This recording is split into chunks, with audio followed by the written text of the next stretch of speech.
প্রিয় শিক্ষার্থীবৃন্দ, আমরা আজকে ক্লাস 9-10-এর অত্যন্ত আধুনিক একটা প্রোগ্রাম, একটা কারিকুলাম, যেটা তোমরা ভাগ্যবান যে তোমরা ক্লাস 9-এ পেয়েছো। আমরা তো ইউনিভার্সিটি পর্যন্ত এগুলোর দেখা পাইনি আমরা যখন পড়েছি। সেটা হচ্ছে আইসিটি। আধুনিক পৃথিবীতে এই যে গোটা পৃথিবী এখন হাতের মুঠোয়, ইভেন তোমরা যে আমার লেকচারটা শুনবা ইউটিউবে, এটাও আগে ছিল না। তো এইটার এই যে আইসিটি, ক্লাস 9-10-এর আইসিটির অত্যন্ত কোর একটা আহ, বিষয়, যেটা গোটা দুনিয়াটাকে বদলে দিয়েছে।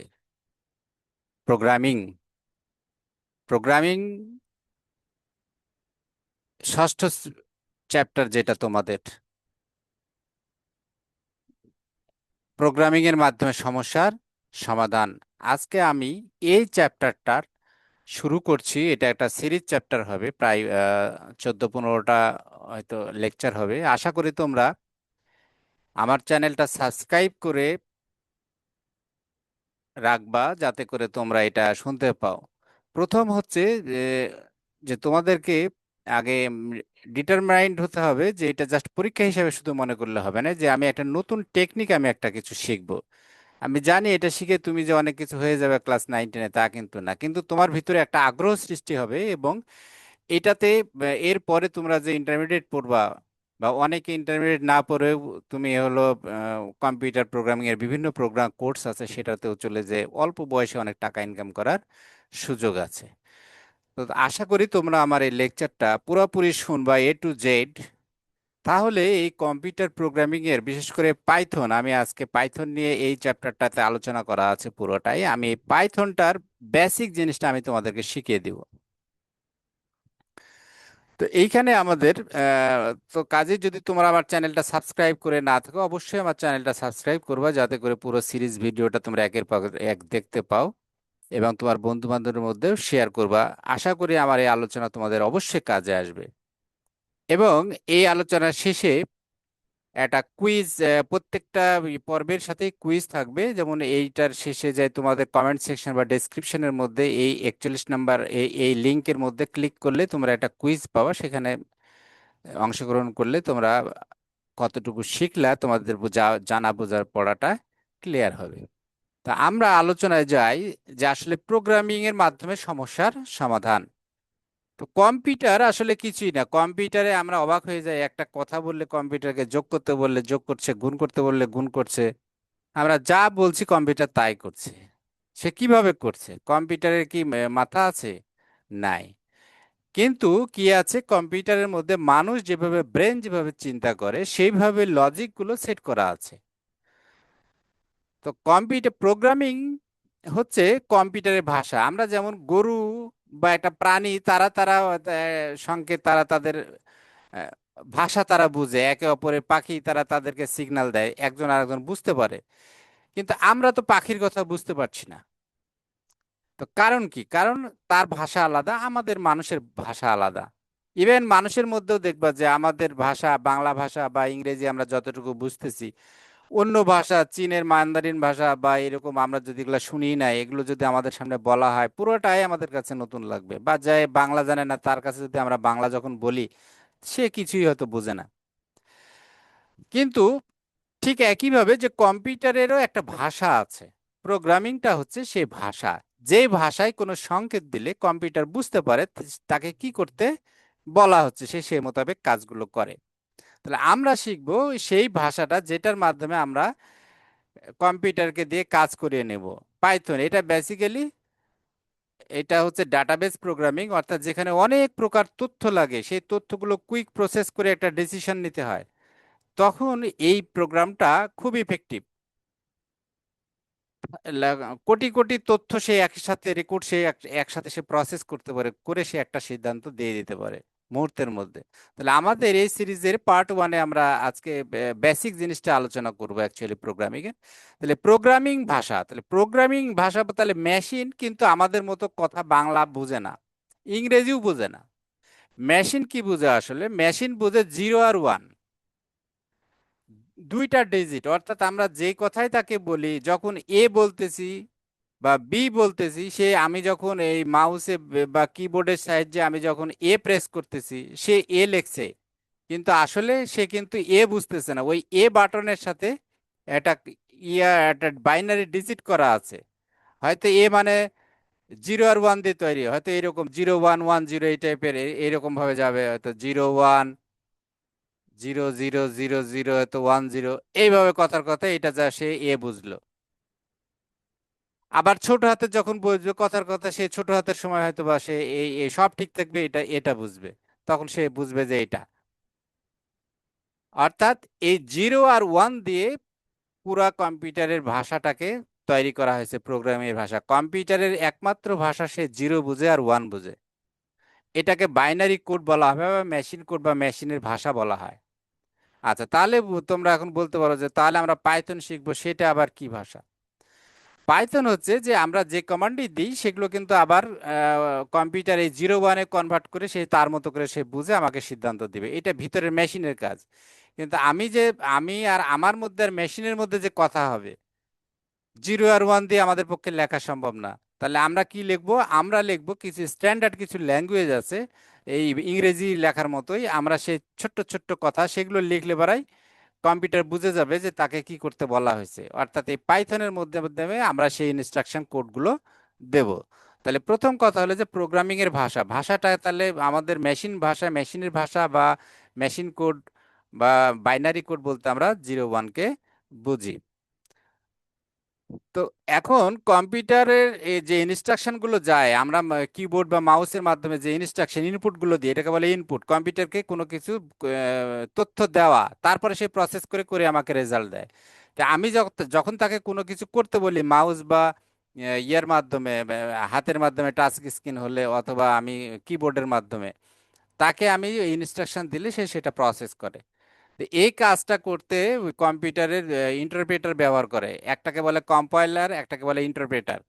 অর্থাৎ এই যে প্রথমের এই যে কাজটা মেশিনের সাথে এই যে সম্পর্কটা তৈরি করার মধ্যে ব্যাকে দুইটা দুইটা সফটওয়্যার কাজ করে, দুইটা ভাষা কাজ করে। অর্থাৎ এক ভাষা আর এক ভাষাকে বোঝায়, সে আবার মেশিনকে বোঝায়, এরকম ব্যাপারটা এরকম।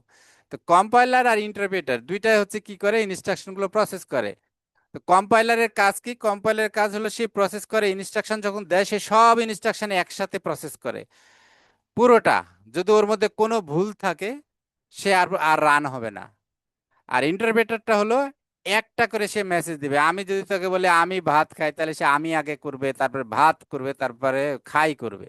আর কম্পাইলার হলো একবারে আমি ভাত খাই গোটাটা। এর মধ্যে যদি ভুল থাকে, আমি ভাত খাইয়ের বানানটা ভুল লেগেছি, তাহলে আর কম্পাইলার কাজ করবে না। আর ইন্টারপ্রেটার সে হয়তো আমিটা ঠিক আছে, সে আমিটা করবে, ভাতে যা ভুল পাইলো সে ভাতটা আর ওখানে যা করবে না। তাহলে কম্পিলার ইন্টারপ্রেটারের মধ্যে আমরা একটু বেসিক পার্থক্য দেখলাম, যে সে ইনস্ট্রাকশনটা একবারে প্রসেস করে কম্পাইলার, আর ইন্টারপ্রেটার করে 1 বাই 1। তো এটা ছিল একবারে বেসিক, আমরা অত তাত্ত্বিক আলোচনায় যাব না, আমরা প্র্যাকটিক্যাল ওরিয়েন্টেড কিছু দেখবো। তাহলে পাইথন এটা একটা প্রোগ্রামিং ল্যাঙ্গুয়েজ। এটা হলো আসলে ডাটাবেস প্রোগ্রামিং। এটা তথ্যবহুল কাজ করার জন্য এই পাইথনের ব্যবহার। আমরা পাইথনের সাহায্যে আমরা কিছু প্রবলেম, প্র্যাকটিক্যাল প্রবলেম সলভ করব, কিভাবে মেশিনের সাথে কাজ করতে হয়। তো এই কাজটা করতে গেলে তোমাদেরকে পাইথন ইনস্টল করতে হবে, আর এই থনি নামে একটা সফটওয়্যার আছে, এটা ইনস্টল করতে হবে, দুইটাই। যদিও পাইথনের ব্যবহার করার জন্য জুপিটার নোটবুক সহ অনেক অনেক মাধ্যম আছে। আমি যেটা ব্যবহার করি আমার প্রোগ্রামিং এ, আমার নিজের একটা সফটওয়্যার, আমার একটা ওয়েবসাইট আছে। সেই ওয়েবসাইটটা এইখানে গেলে তোমরা দেখতে পাবা, এই যে ক্যাপিটাল ইনসাইড বিডি, এটা আমার নিজস্ব সফটওয়্যার। এই যে এখানে এই যে এখানে দেওয়া আছে, এই যে এখানে এই যে লিংক, এই লিংকের মধ্যে তোমরা ক্লিক করলে আমার সম্বন্ধে দেখতে পাবে। ওই পুরো আমার ওই সফটওয়্যারটা আমার করা আর কি, আমার নিজের ওয়েবসাইট, আমি নিজে করেছি এটা। তো এইখানে পাইথন বেস বেসিক্যালি, সেটা পাইথন এবং পিএইচপি কোড বেস, জাভা আছে সাথে। তো পাইথন আমরা প্রথমে ইনস্টল করব। ইনস্টল করা একদম সোজা। তুমি এই পাইথন দিয়ে তোমার ল্যাপটপ বা এটা কিন্তু মোবাইলে হবে না বলে রাখি, এটা তোমাকে অবশ্যই ল্যাপটপ অথবা কম্পিউটার লাগবে। অনেকের এটা প্রবলেম হচ্ছে, ক্লাস 9 10-এর অনেকের বাসাতেই তোমাদের লেভেলে ইয়া নাই, কম্পিউটার নাই, কিন্তু স্কুলের ল্যাবে বা ইয়াতে তোমাদের করতে হবে। কিন্তু যারা আছে, তাদের জন্য তারা তো ভাগ্যবান। আমি এটা ইন জেনারেল দিচ্ছি যে যারা তোমরা স্কুলে যায় হয়তো প্র্যাকটিক্যাল করতে দিলেও তোমরা পারবে আমার ইনস্ট্রাকশনগুলো যদি তোমরা ভালোভাবে ফলো করো, ভিডিওগুলো শোনো। তাহলে ইনস্টলেশনটা সোজা, তুমি কি করবা? প্রথম কাজ হচ্ছে গুগলে সার্চ দিবা পাইথন নামে, দিলে পরে দেখবা যে এই যে এই কোড এ বা এই যে এই লিঙ্ক দেওয়া আছে python.org ডাউনলোড, এইভাবে দিলে পরে তুমি পাইথন ডাউনলোড করতে পারবা, যা ক্লিক করলে ডাউনলোড হয়ে যাবে। থনিও তাই, এখানে ক্লিক করার পরে এই ওয়েব পেজে যাওয়ার পরে ক্লিক করলে, ডাউনলোডে ক্লিক করলেই ওটা অটোমেটিক ডাউনলোড হয়ে ইনস্টল হয়ে যাবে।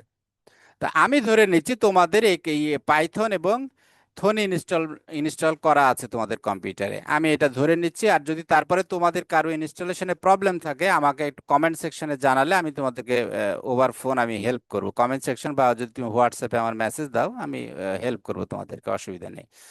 তো এখন আমরা প্র্যাকটিক্যাল সেশনের দিকে একটু একটু করে আগাই। তো টেক্সট প্রদর্শন করা, আমি আসলে জিনিসটা কি, আমরা টেক্সট কিভাবে প্রদর্শন করতে হয় আমরা একটু খালি দেখে আসি, তারপরে আমরা এর নিচের আলোচনায় যাব। আমি এখন তোমাদেরকে থনি সফটওয়্যারের মধ্যে আমি ঢুকছি এখন। তোমরা একটু দেখবা জিনিসটা কি রকম।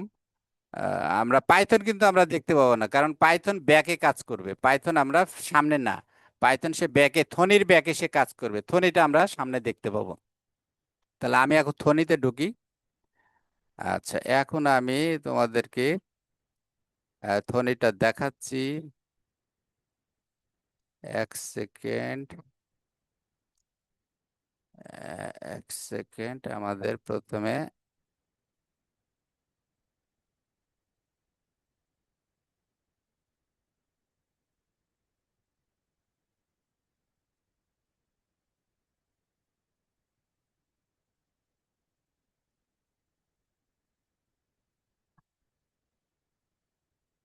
ওকে, আমি আগে থনিটা, হ্যাঁ থনিটাকে রান করি।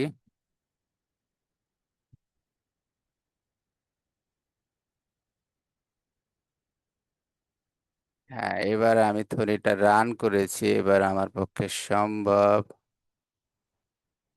শেয়ার কই, শেয়ার।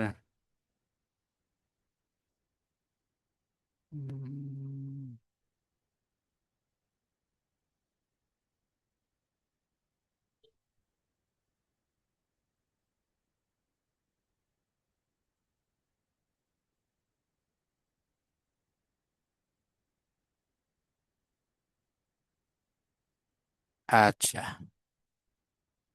এই যে আমরা থনিটা পেয়ে গেছি অ্যাকচুয়ালি, এখন থনি এটা পেয়ে গেছি। ইয়েস, এটা হচ্ছে থনির আমরা থনিতে ক্লিক করলে তুমি এরকম একটা স্ক্রিন পাবা। এই যে উপরে এটা লেখার, এই স্ক্রিনটা তোমরা দেখতে পাচ্ছ, এই উপরের এখানে লেখার লেখার জায়গা, আর নিচে রেজাল্ট হবে। যেমন এখানে আমরা বললাম যেটা, যে আমি একটা টেক্সট প্রিন্ট করব। আমি হয়তো বললাম এখানে একটা টেক্সট প্রিন্ট করব, তো প্রিন্ট করতে হলে প্রিন্ট লিখতে হবে। এখানে কিন্তু সব ছোট হাতের, পাইথনে কিন্তু আমরা বড় হাতের কোনো কিছু ইউজ করব না, সব স্মল লেটার। তাহলে প্রিন্ট আমি দিয়ে একটা ফার্স্ট ব্র্যাকেট দিব। দেওয়ার পরে যেহেতু আমি একটা লেখা প্রিন্ট করব, এটাকে একটা কোড দিতে হয়, সিঙ্গেল কোড ব্যবহার করব আমরা। এই যে এখানে দেখবা কিবোর্ডের মধ্যে দেওয়া আছে, এন্টারের পাশে থাকে এটা। সিঙ্গেল কোড দিয়ে লিখলাম, হ্যালো লিখলাম। হ্যালো লিখে আমি কোডটা ক্লোজ করলাম, ফার্স্ট ব্র্যাকেট দিলাম। দেওয়ার পরে আমি এই যে এখানে উপরের দিকে দেখো, এখানে রান কারেন্ট স্ক্রিপ্ট উপরে একটা অ্যারোর মতো আছে। এই যে স্ক্রিনটাতে যদি তোমরা খেয়াল করে দেখো, এখানে বইয়েও তোমাদের দেওয়া আছে ছবিটা, এখানে আছে প্রোগ্রাম। যদি আমি নতুন, আমার আগে থেকে সেভ করা থাকে ফাইলটা ওপেন করার জন্য আমি এটা ক্লিক করব, আর নতুন সেভ করার জন্য আমি এখানে এই সেভ বাটনে ক্লিক করব। এটা ওয়ার্ডেও আছে, এমএস ওয়ার্ডেও সব জায়গায় থাকে। আর এই যে অ্যারোটা আছে, এই অ্যারোটা ক্লিক করলে রান হবে। আমি দেখো এখন অ্যারোতে ক্লিক করলাম, এই যে নিচে দেখো, এইখানে এই যে নিচের দিকে এইখানে যে লেখা দেখাচ্ছে যে হ্যালো। হ্যালো, আমি যদি এখানে বলি, এখানে হ্যালো করিম, এখন দিয়ে আমি যদি এখানে ক্লিক করি, তাহলে সে নিচে দেখাবে যে এই যে হ্যালো করিম। তার মানে যে কোনো একটা টেক্সট প্রিন্ট করতে হলে আমাকে কি করতে হবে, প্রিন্ট লিখবো আমি, লেখার পরে এটা। আর তাহলে আমরা দেখলাম কম্পিউটার আমাদের কথা শুনতেছে, আমি এখানে যাটা ওকে বললাম যে তুমি এই লেখাটা প্রিন্ট করো, সে প্রিন্ট করতেছে এখানে। আচ্ছা, এটা হলো আমাদের ধ্বনি। এবার আমরা জাস্ট খালি টেক্সটটা প্রদর্শন করা দেখে আসলাম। আমরা এখন আমরা দেখব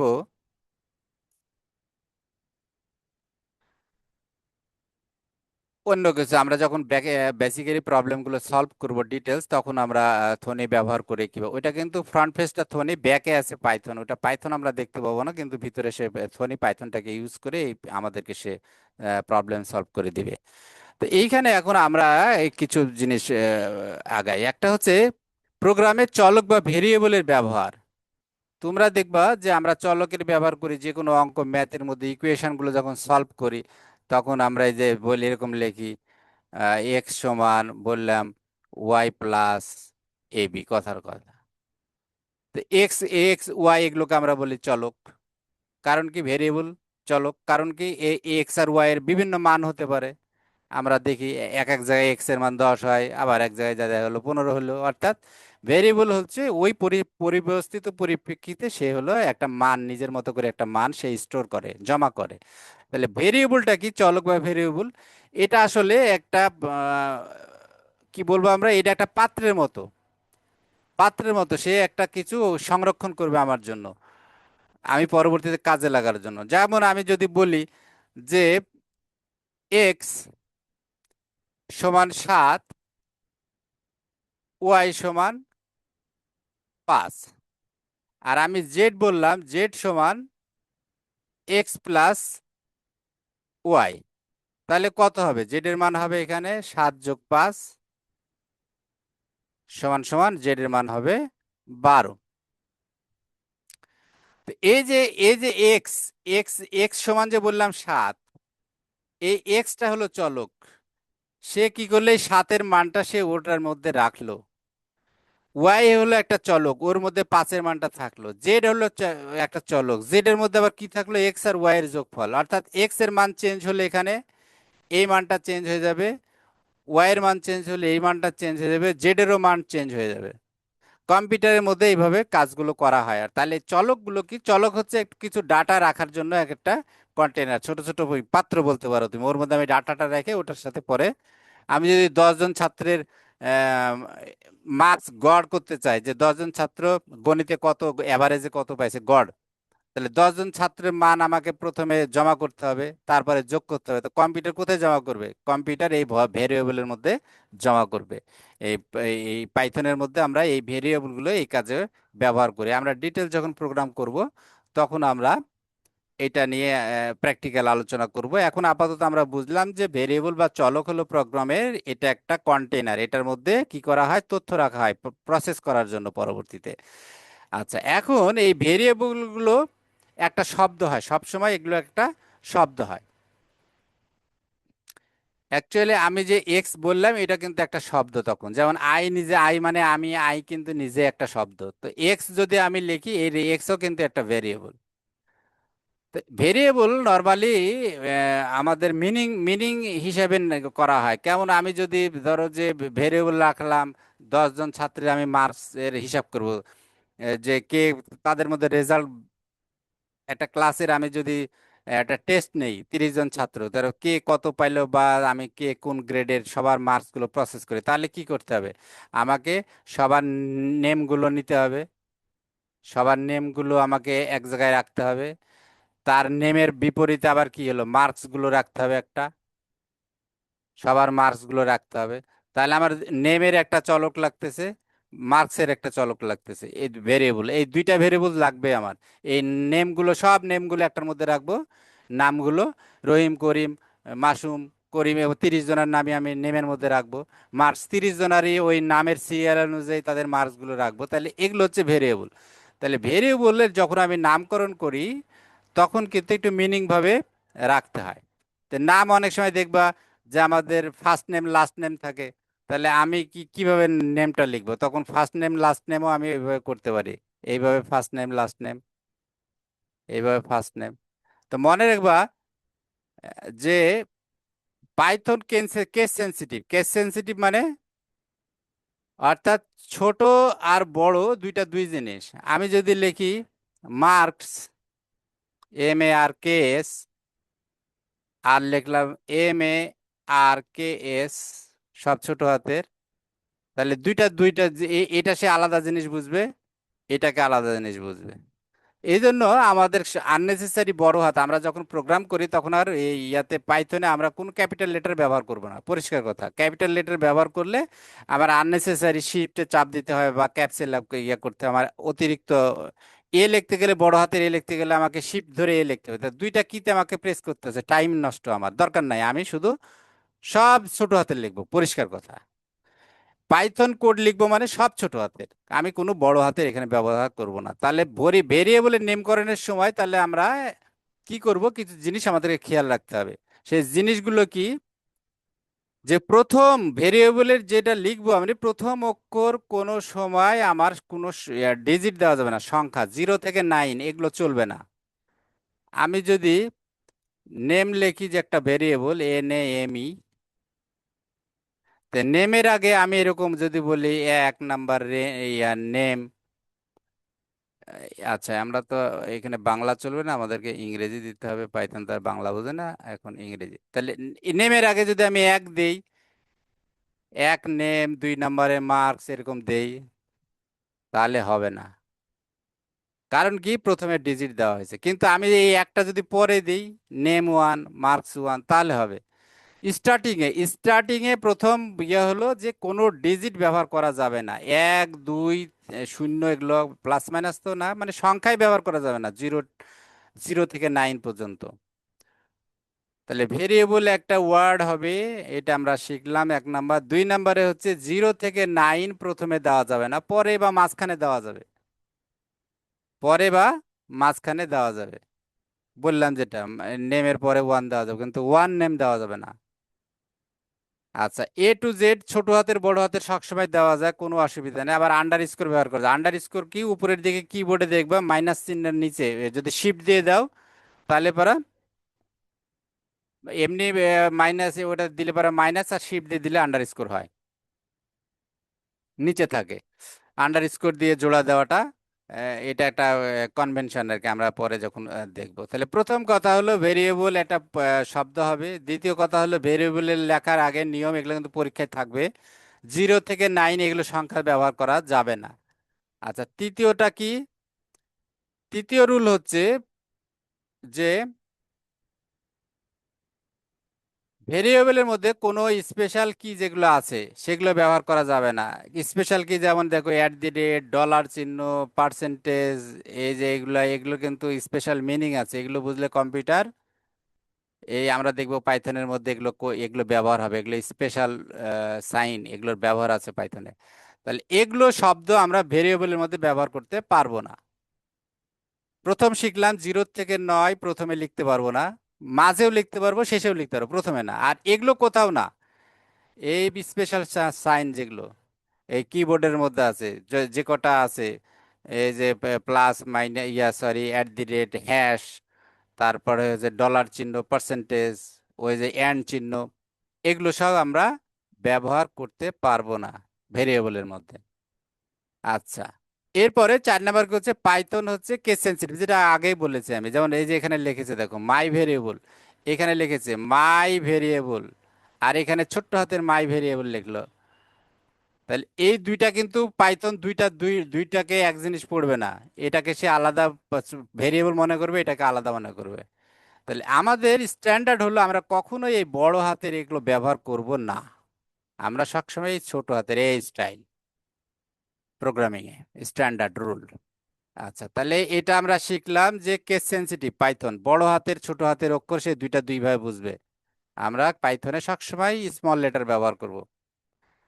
আচ্ছা, 5 নাম্বার কিওয়ার্ড, কিছু কিওয়ার্ড আছে। কিওয়ার্ড বলতে যেগুলো হচ্ছে স্পেশাল ভাবে এগুলো ও শব্দ, কম্পিউটার ওগুলো আলাদাভাবে পাইথন বোঝে, এগুলো আমরা আমাদের কোডের মধ্যে লিখতে পারবো না সরাসরি, মানে ভেরিয়েবল বা ইয়ার মধ্যে এইসব শব্দ ব্যবহার করতে পারবো না।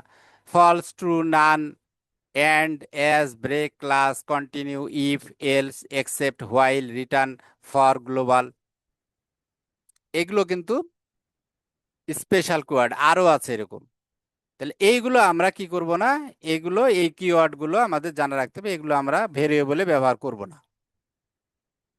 এইখানে আমরা একটু ভুল আর সঠিক এই ভেরিয়েবলের নামগুলো আমরা একটু দেখি। আর ভেরিয়েবল সবসময় একটা ওয়ার্ড হবে, 10টা ওয়ার্ড থাকলে ওদেরকে আন্ডার স্কোর দিয়ে দিয়ে জোড়া দিয়ে একটা বানাতে হবে, অথবা পাশাপাশি গায়ে গায়ে লিখে বানাতে হবে। এইখানে দেখো এই প্রথমটা ভুল। কেন ভুল? এখানে মাই ভেরিয়েবল, মাই এক জায়গায় লিখেছে, ভেরিয়েবল এক জায়গায় লিখেছে। তাহলে মাই এক জায়গায়, ভেরিয়েবল এক জায়গায়, তাহলে এইটা মধ্যে ফাঁকা রাখছে, তাহলে এইটা কিন্তু একটা ভেরিয়েবল হবে না, এটা দুইটা অ্যাকচুয়ালি, তো দুইটা এরকম লেখাও যায় না। তাহলে ভেরিয়েবল, মাই ভেরিয়েবল বললে এটা সঠিক। আবার দেখো এখানে যদি পাশাপাশি গায়ে গায়ে লেখছে, এখানে কোনো গ্যাপ দেয়নি। আবার এখানে মাই দিছে, মধ্যে আন্ডার স্কোর, আন্ডার স্কোর কোনটা? ওই যে সময় বিয়োগ চিহ্নের ওখানে শিফট দিয়ে দিলে আন্ডার স্কোর হয় এই নিচে লেখা। তাহলে এটা, এটা ঠিক আছে, এটা ঠিক আছে, দুইটা স্টাইলই চলবে। কিন্তু এই মাই আলাদা, ভেরিয়েবল এরকম লেখা যায় না। ঠিক একই দেখো পরেরটা, ন্যাশনাল আলাদা লিখেছে, আইডি আলাদা লিখেছে, এটা ভেরিয়েবল হবে না। ভেরিয়েবল একটা শব্দ হবে। তাহলে হয় কি, এই ন্যাশনাল আইডি গোটাটা একসাথে লিখতে হবে, যে এরকম কোনো গ্যাপ দেওয়া যাবে না। অথবা এই যে আন্ডার স্কোর দিয়ে গ্যাপ করতে হবে, যাতে একটু দেখতে ভালো লাগার জন্য এই অনেক সময় দেওয়া হয় যে আন্ডার স্কোর দিয়ে আইডি, তাহলে বোঝা যাচ্ছে যে ন্যাশনাল আইডি। এই গায়ে গায়ে লেখার চেয়ে এটা স্ট্যান্ডার্ড। আমরা সবসময় এই স্ট্যান্ডার্ডটা ফলো করি, এটা হলো সবচেয়ে বেস্ট প্র্যাকটিস, আন্ডার স্কোর দিয়ে লেখা। তারপরে দেখো this is a, this is school, this variable is school, এটা কোনো ভেরিয়েবল নয়, কারণ কি এখানে সব আলাদা আলাদা। কিন্তু এখানে দেখো দিসের পরে আন্ডার স্কোর দিছে, ভেরিয়েবল পরে আন্ডার স্কোর দিছে, ইজের পরে আন্ডার স্কোর দিছে, দেওয়ার পরে এটা একটা ওয়ার্ড হয়ে গেছে, এটা ভেরিয়েবল, এটা সঠিক। এইটা, এটা ভুল, কারণ কি এখানে স্পেশাল কিওয়ার্ড আছে যে এক্সক্লেমেটরি চিহ্ন, এটা দেওয়া যাবে না, দিলে এটা রং।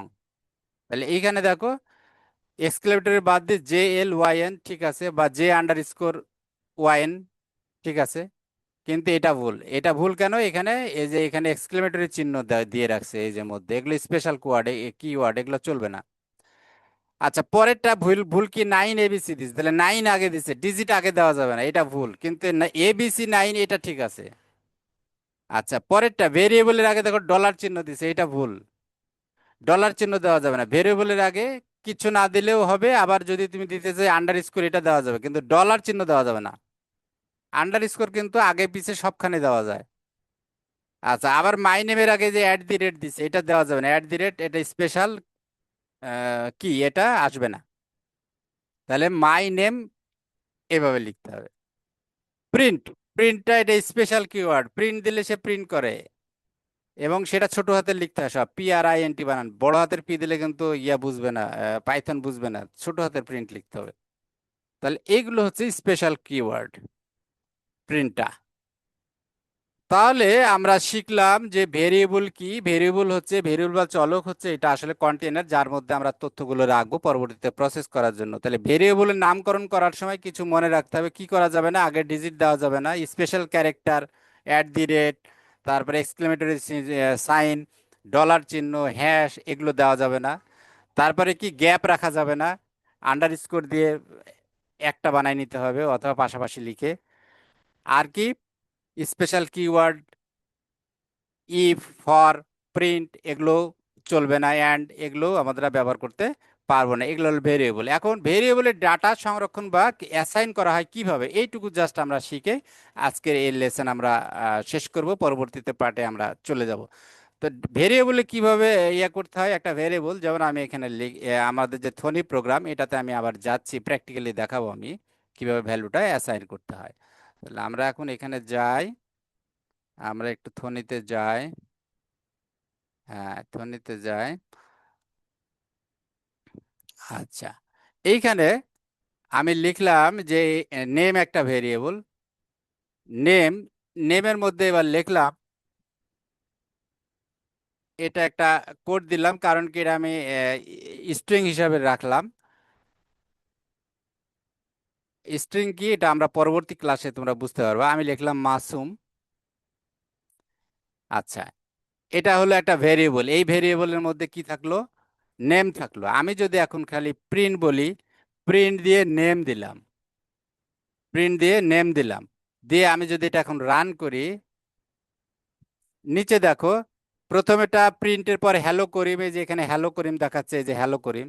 তারপরেরটা দেখো মাসুম দেখাচ্ছে, কারণ আমি এবার কিন্তু মাসুম প্রিন্ট লিখি নাই, আমি লিখছি প্রিন্ট নেম, কিন্তু এই নেমের মধ্যে এটাকে বলে অ্যাসাইনমেন্ট, অর্থাৎ এই নেম ভেরিয়েবলটার মধ্যে মাসুমকে আমি দিয়ে রাখছি, এটা সমান মাসুম, অর্থাৎ এই নেমটা একটা ভেরিয়েবল, সে একটা ভ্যালু ক্যারি করতেছে, সেই ভ্যালুটা কি মাসুম, সেটাই আমি এটা প্রকাশ করতেছি, এটাকে বলে ভ্যালু অ্যাসাইন। যেমন আমি বললাম এক্স সমান, হয়তো লিখলাম 5, ওয়াই সমান লিখলাম 7। এগুলোকে বলে ভ্যালু অ্যাসাইন, এটাকে বলছে আমি অ্যাসাইন। এক্স একটা ভেরিয়েবল, কিন্তু এখানে আমি এক্স এর মান দিলাম 5, তাহলে এক্স এর মধ্যে আমি রাখলাম 5, ওয়াই এর মধ্যে রাখলাম 7। এবার আমি জেড দিলাম, জেড সমান বললাম এক্স প্লাস ওয়াই। এবার আমি বললাম যে তুমি প্রিন্ট করে দেখাও জেড, জেড এর মান কত, জেড এর মান কত। তাহলে আমরা দেখতে পাচ্ছি জেড এর মান কত আসবে, 5 আর 7 যোগ করে সে 7, কত বলবে, 7 5 12 বলবে। আমরা দেখি রান করে, দেখো নিচে, এই যে হ্যালো করিম, তারপরে ছিল প্রিন্ট দিয়ে মাস নেম, এই যে মাসুম, মাসুম, সে মাসুম দেখালো, এবং নিচে এই যে 12 দেখাচ্ছে, এই যে 12 দেখাচ্ছে, অর্থাৎ এই জেডটা আমি প্রিন্ট করলাম। ঠিক একইভাবে যদি আমি এখানে সবগুলো প্রিন্ট করি, এক্স দেই কমা দিয়ে, তারপরে ওয়াই দেই কমা দিয়ে, জেড দেই, তাহলে এবার কিন্তু সে সবগুলোই প্রিন্ট করবে, সবগুলোই দেখাবে নিচে, এই যে দেখো হ্যালো করিম মাসুম 5 7 12। অর্থাৎ তাহলে ভ্যালু অ্যাসাইন করাটা কিছুই নয়, একটা ভেরিয়েবল আমি ডিক্লেয়ার করে, এটা কিন্তু বলতে হয় না যে তুমি ভেরিয়েবল, তা না, আমি খালি লিখলে হয়, এখানে নেম সমান মাসুম লিখলাম, হয়ে গেল, এটা একটা নেম, একটা ভেরিয়েবল। এক্স সমান 5 লিখলাম, এই এক্সটা কিন্তু ভেরিয়েবল। ওয়াই সমান জেড বললাম 7, এটা একটা ভেরিয়েবল। জেড সমান বললাম এক্স প্লাস ওয়াই, জেডটা একটা ভেরিয়েবল, অর্থাৎ যার মধ্যে আমি অন্য কিছু রাখতেছি, এটাই হচ্ছে ভেরিয়েবল।